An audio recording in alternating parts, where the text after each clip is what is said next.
Krishna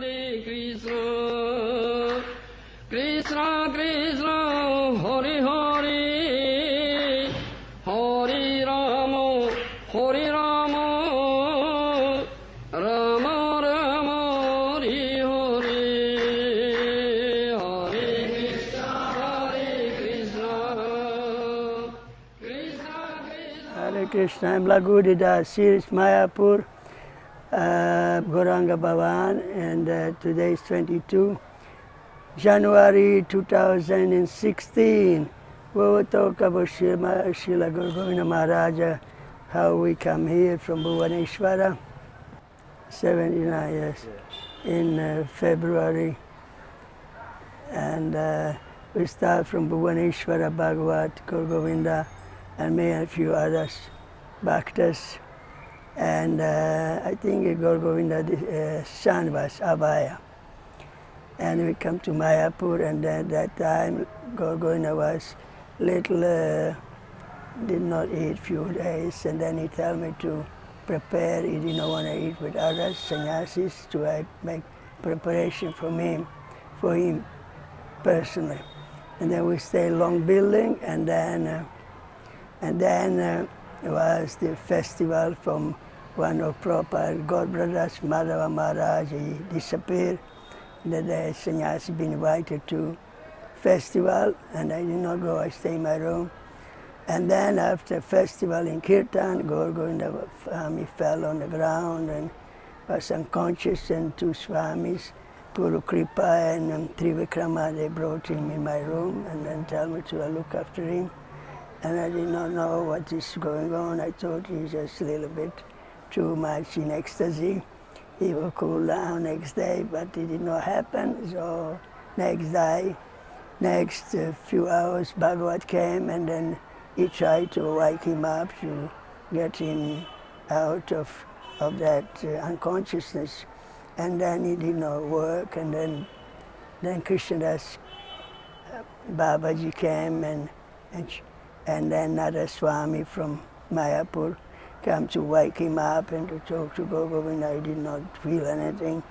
And then they asked him many questions and like that about, and then like that, and many devotees tried to wake him up and could not wake him up. They went to Mayapur. Navadvip to get Ecstatic, for they thought might be Gour Govinda Swami was attacked by ghosts or something like that. And that did not work, and then we took him to Mayapur, different people, doctors, to get him out. Everybody thought he was sick at that time. Many thought they become mad, some or other, or mind change and like that, or sick, some kind of sickness. But those Kaviraj, they did not prove it, that he was sick, because he did not have a material sickness like ordinary people. And then they brought him back here, and then last doctor said that I should not force him to eat and drink, just leave him. He will come gradually from that trance or sleep of like that. And then one Kaviraj said he's now in samadhi, in his spiritual consciousness. He forgot his body like that, and then a few years he will get normalized, and then if he don't die. And then we stay here for 2 months in Mayapur. Everybody left Australia, different country. And I try to do something. I do massage him and like that. I had a little experience with naturopath before, and like I tried to give him this. But he did not eat, did not drink. Just extend our massage and turn him around, sit him down. He would not know. He would not be conscious of his body. It doesn't matter what you do, pinch him or stretch him or push him or yell on him or screaming, or he did not be aware of any sound, of any language, of anything. Just eyes are open and like that. And I could not believe it. Then we find out to Chaitanya Charitamrita, Lord Chaitanya had this also symptom. But Lord Chaitanya was short time, maybe night or few hours. But Gour Govinda was for 2 months like this, and it was really, really unheard before. I never read any book like that. And that Kaviraj, that Krishna Babaji, he got a thread and put before his nose. He thought if he see there, breathing, but then he was breathing. He was breathing, and he said, no, that's bhava.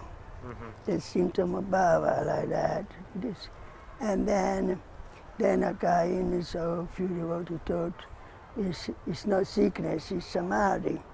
Like that, after months we thought, just keep it, you will come back. But it's very difficult because and then he had influence, he also confused us. His body is spiritual and he confused our consciousness. Like that, it's very, very difficult situation. It's not normal. He had like that also proper, when we're in proper room, our conscious, our mind change it. Our mind cannot think normally because there is spiritual power, it confuses. So Gour Govinda, this kind of influence in each room. You have no separate thinking. His consciousness is so strong that he... Can you explain that to me? So it wasn't just his body, it was his mental. But what exactly was the problem with his consciousness? Yeah, because there are 6 consciousnesses, as he explained.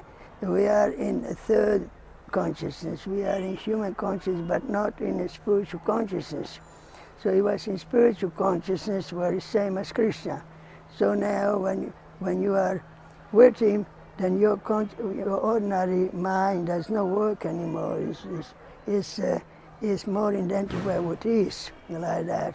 And it's a very difficult situation. And we are not with such a person, or those are very hard to be separate from our body consciousness. That's why it's important to be hearing or watching the person who are in that 4 dimension. The Turiya, Krishna is 4 dimension, not 3 dimension. Also Nimai mentioned this. It was in 4 dimension, where external things are not around, no wall, not the... That's why sometimes you wait, because soul is awake and so moving, and you want to walk out to follow Krishna, but it's a wall between, window. Wow. So I have to stop him like that. And he did not speak ordinary language, He was so complicated, they had to just stop him, push him down, and then he did not know if he see up or down. It's very, very, because very, very difficult situation. I always think about it when I sleep, when I listen to his lecture, and my consciousness is with him and follow like this. I all remember what he did externally, moving here and there, clap hands. He's in rasa dance, but it's a room, it's a window. It's complicated. It's very complicated. Can you elaborate on that? He would clap his hands. Why? Because he is with other persons who are transcendental. Not with me, not with it's not this area, it's a transcendental round. So he had his spiritual body, and then he moved hands like that to imitate what they're doing there. It's very, very complicated. Very complicated, because he was in his spiritual consciousness. He was with Krishna, and we are in external things. So I was perceiving and movement and pressure and also vision of other persons. Similar when Lord Chaitanya was walking in the yard and the demigods come, so to the Sachi was perceiving somebody's moving around his baby Krishna, but they did not see the external forms, because demigods have a subtle form, but they have a pressure, they're like shadows. Like Gour Govinda, I saw those as shadows, because they have not gross bodies. But it's very complicated. And then it's very complicated for ordinary devotees to believe it, and then samadha, and those things are not ordinary spoken, Even Sanatana Goswami did not tell much about his vision about Krishna like that. So those devotees, they are with Krishna. Krishna is with them, and Rasa dance is there. Wherever they go, they're in that mood. They're in that mood. Gour Govinda said, "You don't see Krishna?" Afterwards, how this devotee cannot see? It's only Krishna, and he's associated like. And then like that, so you perceive it. So like that, and then you can also, by thy mercy, you can also perceive it. Right? Were you afraid that Gour Govinda Swami would hurt himself? I was afraid, but because he did not feel it, he just bends back from the, and dropped down on the ground like that. Because he did not feel it, for he was not identified with any external consciousness, or he did not dependent. That's why it's difficult. He did not dependent to live with the body. He was not identified. He did not. I believe that as a him, soul, he was outside the body, but by mind and by other connection. Once Prabhupada mentioned in Sydney that we asked him what is, he said, now we are parking car here in the car and then we go morning walk. So the soul, when he's pure, he can walk around and then come back in his body. So Gour Govinda soul was with Krishna, and then connection to the mind in the body. But then we did not see him when he get out, where he go. We just see the body and the little mind, how he does. So he was with Krishna, but he's always with Krishna. But that time he was not identified with the body, did not speak, did not like that. He's always, Gour Govinda was always with him. The external symptoms that he had, like change in skin color? Yeah, he was shivering and getting red, body got blue and screaming and like that, sound and like that, and then become stunted for half an hour, stunted like that. And then all those 8 bhavas are going through the day and night like that. He could not get out. It's like a nightmare. Then I prayed to Krishna. I just wanted to release him, to chant his rounds, I read for him, I beg, I cry, just to get him or to disappear or to come back in normal consciousness. Eventually, he fulfilled my desire, come back. Krishna got him back. I believe personally, if I was not with him, he would left the time. He will not come back. He will not come. Nobody will know about him, nobody know any disciple, and maybe not even Iskcon. I believe, maybe nobody of us. Do you feel that this situation that happened with Gour Govinda Swami, do you think that could happen to other devotees? Other devotees who are practicing Krishna consciousness, do you think that they can also experience? Yeah, they can even now, if they believe it, if they read their books and if they hear their voice. Gour Govinda's voice is very transcendental voice, completely in a Krishna mood, in a Lord Chaitanya mood. It's a Radha Bhava. He speaked and he acted and he had a higher rasa with Krishna. Very not just neutrality, not just friendship, not just this.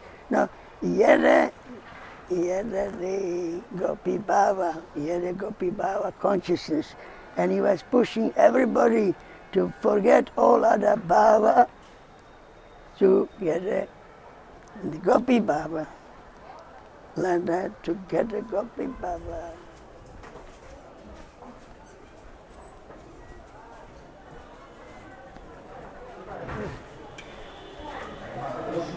I mean, the room has changed a lot, hasn't it? I mean, it's an office now. Yeah, change. There's not much. All is changed. Toilet was next room. That was toilet there, and he was there. All is changed. But this is, you cannot. Was this the window he jumped out of? Yeah, oh, even here. Even sometimes I would forget clothes and he woke up and then I would like this. And then I would try to go here, but then he's back, then go there and I would get him back. I was dragging around. I was so funny, most funny person. All spiritual people are very funny, very, very funny, because they are not connected to the material world. So he would try and jump out of here. Yeah, I would grab his legs and drag him back in the room and lock him up. But hard to do every day because I get tired, I get mad. Then I have to lock him up together in the kitchen to get food for me, like that. And nobody wanted to help me. Nobody wanted, because he was appearing to be like a ghost scaring you, touching you, become you. Very, very funny. That's happened only once in your life.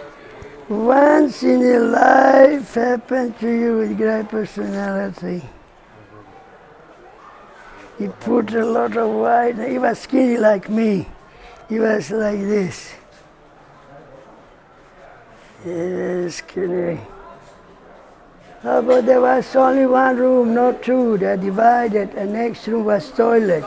And there was no carpet, no nothing, just bed, unfinished. That was not finished. There was not. All unfinished. Second floor was not finished. Oh, was nothing. Nothing. There was no this. There was no this. There was no this. It's all developed later. Yeah. And cashier room was there on the front. Raghavat Pandit was there in the first room. Mm-hmm. And Raghavat Pandit would come. He had dry legs and would come to check what Gour Govinda does. And then he had a bicycle, go to bicycle. Just lock him up. Just lock him up. He was brahmachari. And because they've been scared of him, it's really funny. Really, he was about 50-year-old. 37, he was 77, he was 38-year-old. 48-year-old. That's 48-year-old. Mm-hmm. I was 37. You were 37 at the time. He was 11 years older than me. Okay. Yes. And therefore I like him because I could respect him because he was older. And he was more funny than me. I like funny people. I like funny people like him. Oh, believe. But I was very respectful whenever I joke with him. I was very, very humble. And his voice is so marvelous, his tune is, because we did not speak much English that time. I come from Yugoslavia I learned English in a temple. And he did not speak English, and we just acted with on a spiritual level with hands, and I would bow down for obeisances, and I knew what he wanted like that. He liked it to I preach to, I go around, I bring to him people, and boy, it was very, very merciful to me.